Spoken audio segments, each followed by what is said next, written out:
How do you know which ideas come from yourself and how do you know which ideas come from the tribe? How do you distinguish the two? Because you're right, it's very pervasive. If you go on social media, within 10 minutes, someone's already telling you what to think. Yeah. You know what I mean? Like, and you don't know if I actually believe this or maybe I didn't even have any opinion about this, but now I'm going to make an opinion because this person's telling me to have an opinion, you know? I find so interesting though. What? That Socrates, thousands of years ago, he said the same thing. Question everything. Mm, You know, so he's like, why do you think that? mm, You know, why is this wrong and why is this right? I think that's the answer. Just question everything. Like any view you have, like question it, put it on trial, for and against. Why do I think what I think? What are the reasons? What, you know, and there's sort of the why, what my argument's made up of, what backs them up. Then just play the role of the, sort of the judge, the jury. Just do that, weigh things up, question everything. That's what Socrates said, right? Just question everything. He got killed for it, though.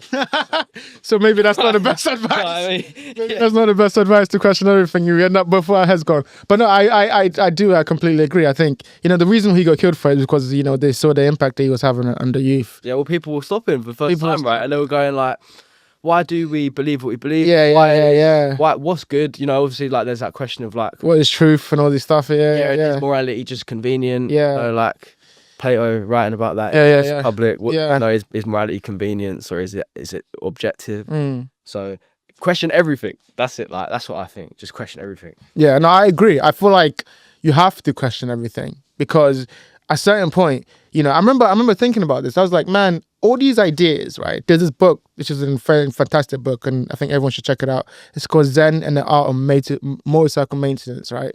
It's by this guy called Robert Pischek. And in his book, he goes back and questions everything. Because he's basically looking for a definition for the idea of quality. How do you know something's quality? How do you know something's good? How do you know something's bad? You know, and he goes, well, because people just say it. And he's like, well, no, you can't just say, where does that come from? And so he starts developing, starts breaking apart all these ideas. You know, he breaks apart Socrates, he breaks apart, you know, even people before him. He looks at all these philosophers and, you know, kind of like looks at their sources, okay, where did they get their idea? And then that takes him on a whole journey. And basically his kind of like summary is that you have to question everything because these ideas are stacked on top of each other. Yeah. You know, people are taking influences from someone else, but they don't even know what that influence comes from. And so you might be like 1,000 years from now, 1,000 years ahead, you think an idea, but you don't understand that it comes from 1,000 years ago when this person has something that was completely unrelated to what you're thinking about now. So it's like understanding that these ideas aren't self-isolated. Yeah. They're built on top of each other. Going back and reading, that's why reading history is so important. That's why reading all these philosophers are so important. Yeah, and they're all sort of like trying to line things up. So there's someone who said about good, like the standard of good, it's like colour. And like you can't describe colour, but it's sort of tangible. Yeah. See it. Yeah. But like again, like you can't with Jetsi define it. So it's like all these people are sort of building on each other to sort of articulate what truth is. Because, you know, I should choose to like align truth with goodness. Like it's untangible physically. Colours, like colour, like you can't describe it to a blind man, but everyone knows red when they see red, right? So like it's up to you, just question everything. And there is such thing in sort of objective reality, I think. But like, yes, you've got to weigh things up, and your conscience might be sort of influenced by external pressures aren't in relation to just that pure, you know, that colour of truth that you can't find. You know, it's all right. Let's we warmed up now, so let's go a little bit edge closer to these kind of big ideas and try to like kind of dissect them. And there is no right answer, so we're just kind of talking. Right? How do you approach the idea of truth? If someone wants to ask you, how do I find out what the truth is? How do I figure out what truth is? You talked about objective morality, right? How does someone figure out what that is within themselves or in association to the kind of environment they live in? Yeah, again, like truth, it's the only thing we've got is to put things on trial. Like as human beings, it's like the same in a court of law, right? Like you got like the prosecutor and they gather all the objective facts possible. And then you've got the defense and they do the same and they present the best case possible on both sides. That's really what we've got.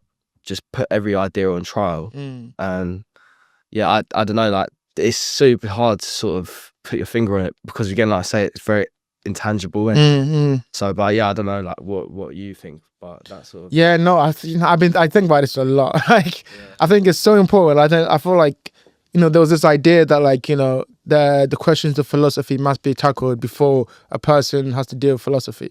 Like the questions of life must be tackled before a person has to deal with life. So for me, when I was young, it was very important for me to understand what truth is, understand what good is, understand in relation to that, and understand, okay, this is what it means when I move out into the world. So how I'm going to act, And so I went on this massive journey in search for what truth is.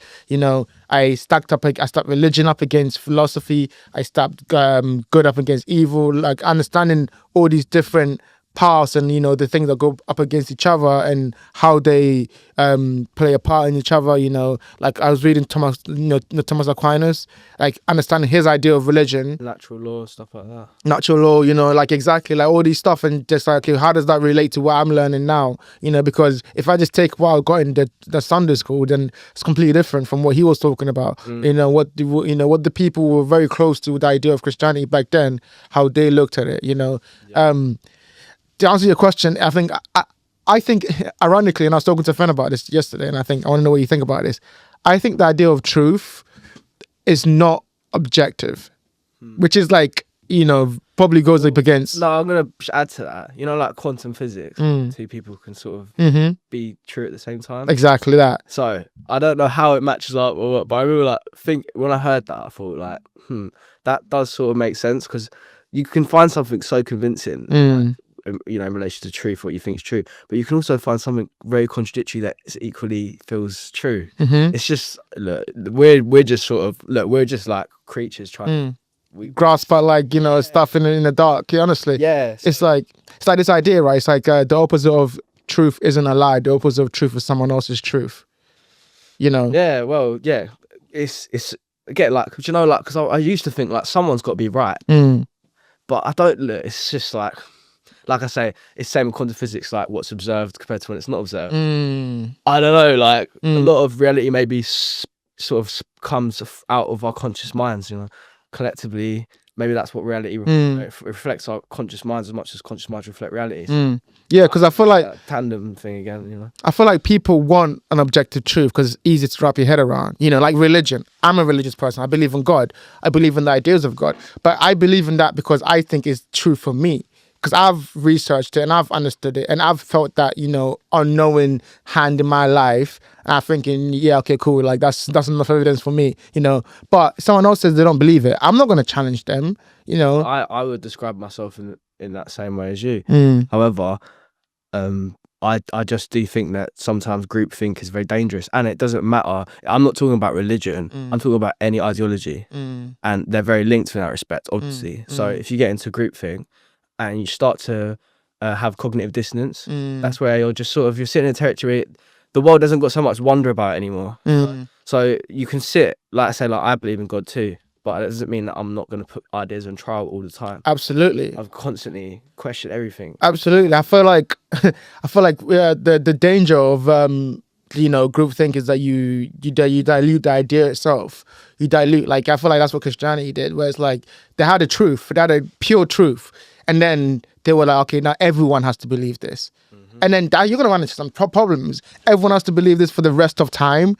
Yeah, you can do 100 years, 200 years, but 1,000 years time, everyone's going to be like, wait, man, the world has changed. Well, this is controversial, but look, a lot of people now who have a go at people for sort of controversial new ideas, and sort of like, I don't know, moving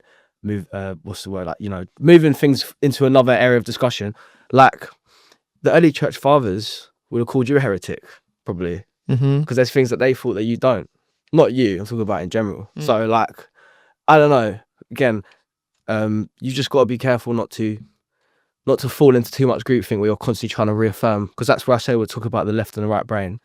Like you're going to stop using that part of your brain that's supposed to question. And again, like how are you supposed to relate to anyone if you're fixing the worldview and you're not genuinely having open dialogue, right? Absolutely. Are we not, like, isn't that useful? Like that God should will that. If you want to reach truth, putting everything on jury and sort of trusting that nature will reflect that, same as like, I don't know, similar to natural law or whatever. like logically things might start to line up for you. So if you're not questioning things, actually you might be more ideologically driven than just like personal religious sort of pursuit at that point. So that's what, you know what I mean? I feel like, yeah, too, like, because again, this is this idea of like truth having different perspective or going from different sides. I do believe truth is individual, because like, you know, I was thinking about this the other day. I was like, if I find the truth that works for me, that's dependent on my singular perspective and dependent on my life. Say the truth for you is religion, or say the truth for you is love, right? That's because of the environment that you've... Love is, love is definitely like a core truth that we all share, right? Because that's the thing that connects us, you know? So it's like any truth that isn't connective, that is actually separative, can't be universal. And I think that's the kind of like way, I think it's a subtraction thing. You get to the truth by subtracting anything that's false. Anything that is false with your inner truth, or like the truth of like the two people, you know, like, okay, then that's how you get to a point where you're like, oh, okay, I understand now. Like, this can't be true because there's something false involved in here, you know? I think it's so important when you're building a society, which I think as a society changes over time, we're gonna have a lot of things that we all need to come to terms with, which is like, one of the things is that truth isn't objective. Because once you start pushing the idea that truth is objective, you run into a lot of resistance. And then you know, to get over the resistance, you start to like have groupthink because you feel confident in your group. That's it. You know? And then you're straight away though, you're actually suppressing that shadow. Yeah, absolutely. You know? And then you're just getting ready to blow. Yeah, absolutely. Absolutely. It's the same thing. But yeah, I just to be fair, you hit the nail on the head. I haven't got anything to add, to be fair. All right, then the next question I had then was what part of our modern culture do you think we struggle to integrate? You know, we've talked about the shadow. We've talked about all of these things. What idea do you think we struggle to integrate? And I'll go first, right? Because I feel like